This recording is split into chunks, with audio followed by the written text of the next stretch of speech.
Last Saturday's Art in the Village brought together some of the most talented creative people in West Tennessee. And one of them is the man that you're about to meet. He's been carving faces and figures out of wood for 30 years, and he says that he never grows tired of it. Let's welcome Bode Gentry to Jackson 24/7. Thank you so much for coming on the show with us today. Absolutely glad to be here.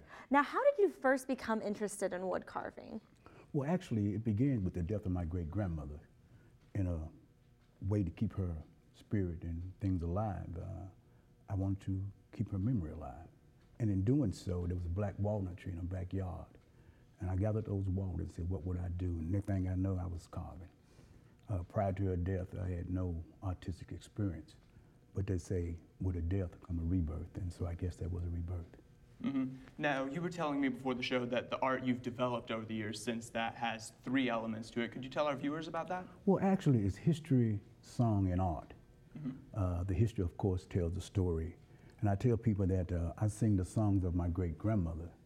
I wear the kufi of my great-grandfather, and I also wear the overalls of my grandfather, who was a farmer.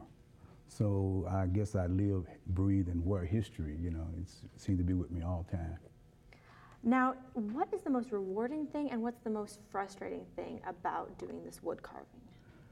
Well, the reward is knowing that you did something that gives you satisfaction, and hopefully that others will love it as well, or at least like it.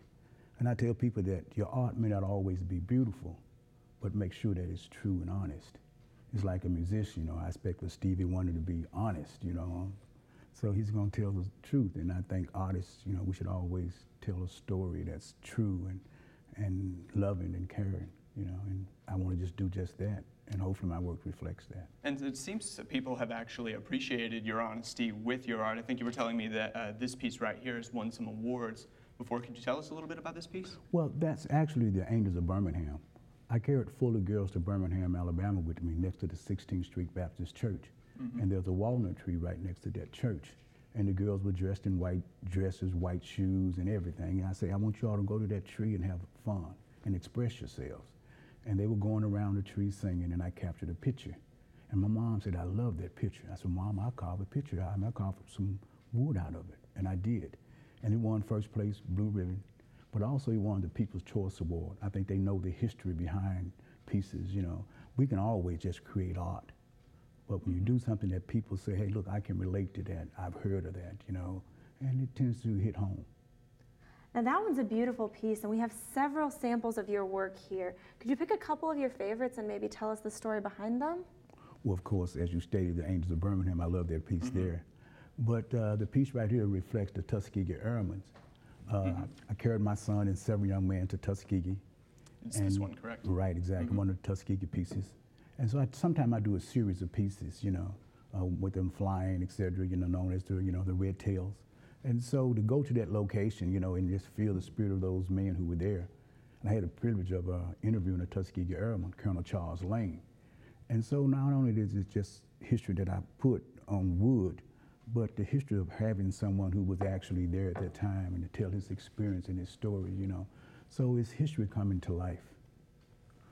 This piece is here, that's a Harriet Tubman's piece, a bust of Harriet Tubman, and it made out of walnut husk, the husk of the walnut. Yeah, and you were telling me about the walnut husks earlier. Could you tell us a little bit about the history of that and how it relates to your art? Well, wherever I go to do history and art on African Americans or history as it relates to African American people, I always find black walnut trees, 100% of the time.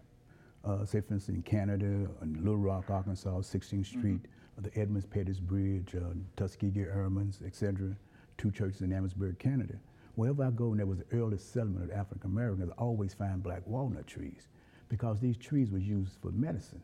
And as they would escape to freedom or purchase their freedom, or their master was gracious enough to let them go, they would take walnuts with them so they could have a continuous supply of medicine. Because 80 to 90% of all the medicine that they made was made from the black walnut tree. Now we've got about 30 seconds left, and these are wonderful. So if someone sees these and wants to buy one, how can they contact you?